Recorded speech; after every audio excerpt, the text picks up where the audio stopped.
உலகமே உற்று நோக்கிய சந்திரயான் 2 விண்கலத்தின் விக்ரம் லேண்டர் நிலவில் தரையிறங்கிய போது தகவல் தொடர்பு துண்டிக்கப்பட்டது. இருப்பினும் முடிந்தளவு சிறப்பாக செயல்பட்டு இந்தியாவுக்கு பெருமை சேர்த்திருப்பதாக இஸ்ரோ விஞ்ஞானிகளுக்கு பிரதமர் நரேந்திர மோடி பாராட்டு தெரிவித்திருக்கிறார்.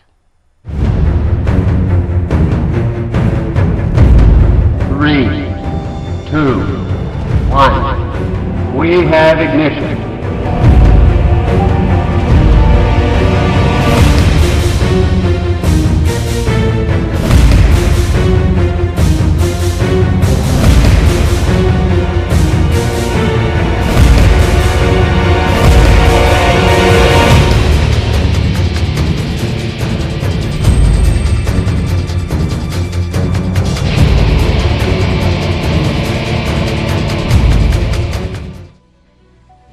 நிலவை சுற்றி வந்து ஆய்வு செய்த சந்திரயான் 1 திட்டத்தை தொடர்ந்து 978 கோடி ரூபாய் மதிப்பில் சந்திரயான் 2 விண்கலத்தை இஸ்ரோ உருவாக்கியது.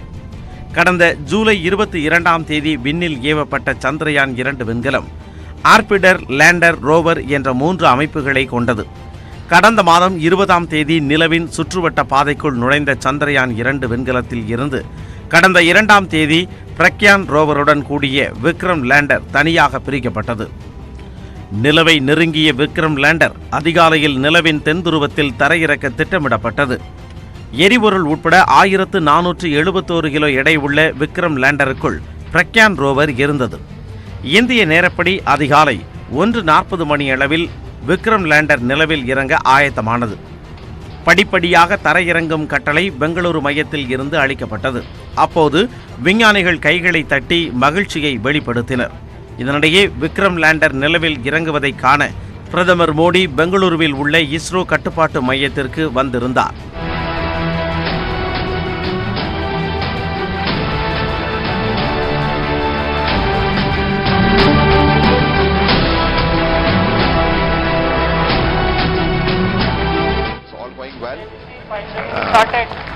Just awaiting the announcement for completing. Yes, the rough braking phase has been successfully completed and we have entered the next phase of braking operation, which is the fine braking start, which is going to basically commence from 5 km altitude. 15 நிமிட terror எனப்படும் வேகம் திட்டமிட்டபடி குறைந்து கொண்டே சென்ற நிலையில் நிலவின் மேல் பரப்பில் இருந்து சுமார் 2.1 கிலோமீட்டர் தொலைவு வரை மிகச் சரியாக சிக்னல்களை அளித்து வந்த விக்ரம் லேண்டரின் தகவல் தொடர்பு துண்டானது.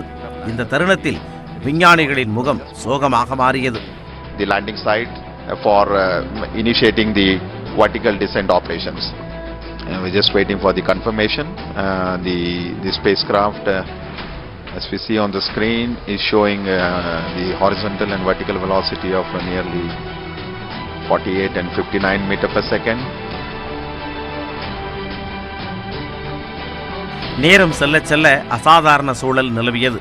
பின்னர் இஸ்ரோ தலைவர் சிவன் அங்கு வந்திருந்த பிரதமரிடம் விளக்கம் அளித்தார். பின்னர் தகவல் தொடர்பு துண்டானதை அறிவித்தார். தொடர்ந்து தகவல்கள் சேகரிக்கப்பட்டு வருவதாகவும் அவர் தெரிவித்தார். 400 meters and if you look at the plots, we are seeing that the Vikram lander descent was as planned and normal performance was observed up to an altitude of 2.1 kilometer. Subsequently, the communications from the lander to ground station was lost. The data is being analyzed. திட்டமிட்டபடி தரையிறங்குவதில் விக்ரம் லேண்டருக்கு சிக்கல் எழுந்ததை அடுத்து பிரதமர் மோடி விஞ்ஞானிகளுக்கு ஆறுதல் தெரிவித்தார். इस पड़ाव से भी हम बहुत कुछ सीख रहे हैं. आगे भी हमारी यात्रा जारी रहेगी और मैं पूरी तरह आपके साथ हूं. हिम्मत के साथ चलें.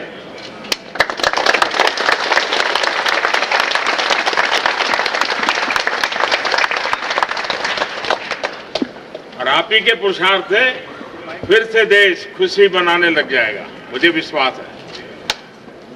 Wish you all the best. Thank you. Thank you. பின்னர் அங்கு குவிந்திருந்த பள்ளி மாணவர்களுடன் அவர் கலந்துரையாடினார். அப்போது மாணவர் ஒருவர் ஜனாதிபதியாக வர என்ன செய்ய வேண்டும் என்று மோடியிடம் கேட்டார். அப்போது ஏன் பிரதமராக கூடாதா என கூறி அந்த இடத்தை சோகத்திலிருந்து மீட்டு கலகலப்பாக்கினார் Modi. Sir, one question. Sir, if I want, my aim is to become a president of India. So, Wow. what steps I should follow? Why president? Why not prime minister? So, Prime Minister. Sir, what about? இதனிடையே இஸ்ரோ விஞ்ஞானிகள் அர்ப்பணிப்பு மற்றும் தைரியத்தை வெளிப்படுத்தி உள்ளதாகவும் இஸ்ரோவை எண்ணி நாடே பெருமை கொள்வதாகவும் நல்லதே நடக்கும் என நம்புவோம் என்றும் குடியரசுத் தலைவர் ராம்நாத் கோவிந்த் ட்விட்டரில் தெரிவித்துள்ளார். சந்திரயான் 2 விண்கலத்தின் செயல்பாடு 95 விழுக்காடு வெற்றி பெற்றிருப்பதாக இஸ்ரோ தெரிவித்திருக்கிறது. நிலவுக்கு அனுப்பப்பட்ட சந்திரயான் 2 விண்கலத்தின் விக்ரம் லேண்டர் தகவல் தொடர்பு துண்டிக்கப்பட்டது 5 விழுக்காட்டு தோல்வியே என்றும் அதே நேரத்தில் ஆர்பிட்டர் தொடர்ந்து இயங்கிக் கொண்டிருப்பதாகவும் இஸ்ரோ அதிகாரிகள் கூறியிருக்கிறார்கள். இஸ்ரோவுடன் தொடர்பில் இருக்கும் ஆர்பிட்டர் மட்டும் நிலவை தொடர்ந்து ஓராண்டுக்கு படம் பிடித்து அனுப்பும் என்றும் அதிகாரிகள் தெளிவுபடுத்தியிருக்கிறார்கள். தகவல் தொடர்பை இழந்த விக்ரம் லேண்டரையும் ஆர்பிட்டரால் படம் பிடிக்க முடியும் என்றும் இஸ்ரோ அதிகாரிகள் கூறுகின்றனர். விஞ்ஞானத்தில் தோல்வி என்பதே இல்லை என கருதி அடுத்த ஆராய்ச்சிக்கான முன்னெடுப்பை எடுத்துச் செல்ல வேண்டும் என்று இஸ்ரோ விஞ்ஞானிகளுக்கு பிரதமர் நரேந்திர மோடி அறிவுறுத்தியிருக்கிறார். பெங்களூரு இஸ்ரோ மையத்தில் நேற்றிரவு விஞ்ஞானிகளை சந்தித்து பேசிய பிரதமர் நரேந்திர மோடி காலையிலும் அங்கே சென்று அவர்கள் மத்தியில் உரையாற்றினார். இஸ்ரோ விஞ்ஞானிகளுக்கு நம்பிக்கையூட்டும் வகையில் பேசிய பிரதமர் நேற்றிரவு மன வலியுடன் இருந்த கணத்தை உங்களுடன் நானும் இருந்து அனுபவித்ததாக கூறினார்.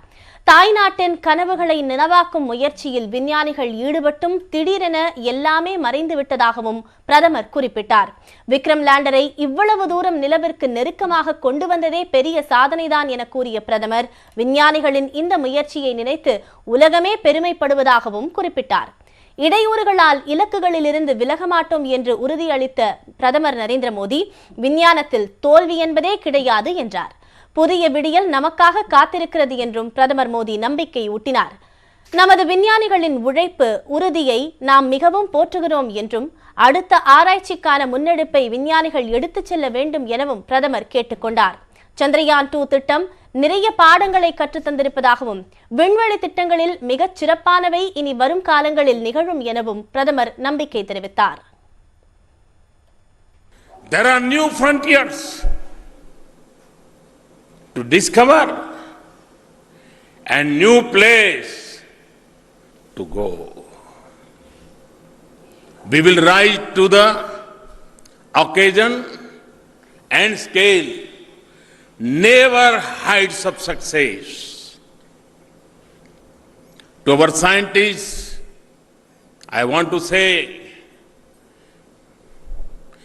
India is with you.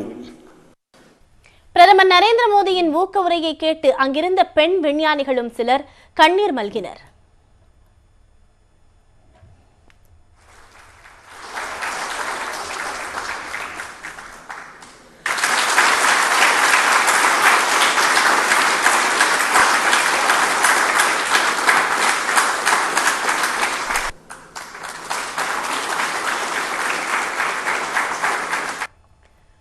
இதைத் தொடர்ந்து இஸ்ரோ விண்வெளி ஆய்வு மையத்திலிருந்து அனைவரிடமும் விடைபெற்றுக் கொண்டு அங்கிருந்து வெளியே வந்த பிரதமர் மோடியிடம் இஸ்ரோ தலைவர் சிவன் கண்ணீர் விட்டு அழுதார். அப்போது அவரை கட்டித் தழுவிய பிரதமர் முதுகில் தட்டி கொடுத்து அவரை தேற்றி ஆறுதல் கூறினார். இதனை பார்த்து அங்கிருந்த மற்ற விஞ்ஞானிகளும் கண் கலங்கினர்.